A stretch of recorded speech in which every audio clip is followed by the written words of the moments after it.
एक गांव में रघुनाथ सिंह नाम का एक जमींदार रहता था। उसका कद काठी रौबदार था, लेकिन दिल पत्थर का। गांव के किसान दिन रात मेहनत करके फसल उगाते, पर रघुनाथ उनसे अनाज का बड़ा हिस्सा वसूल कर लेता। अगर कोई किसान समय पर लगान न दे पाए तो वह उसका बैल, खेत या घर तक छीन लेता। एक बार गांव में सूखा पड़ गया। खेत बंजर हो गए, कुएं सूख गए, लोग खाने को तरसने लगे।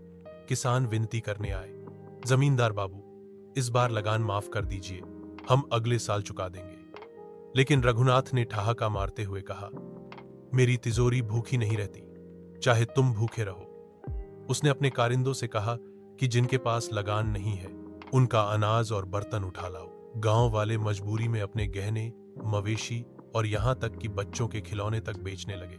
रघुनाथ की हवेली में सोने चांदी का ढेर बढ़ता गया, पर गांव के घर सूने हो गए।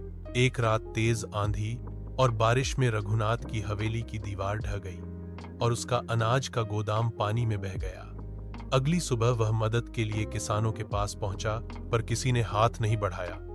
सबने कहा, जमींदार बाबू, हमारी तिजोरी भी भूखी नहीं रहती।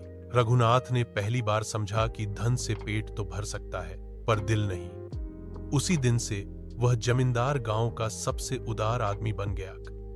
गांव में रामू नाम का गरीब किसान रहता था। उसके पास बस एक छोटा सा खेत था। दिन रात मेहनत करता, लेकिन फिर भी पेट भर खाना मुश्किल था। एक साल सूखा पड़ा, फसल बर्बाद हो गई।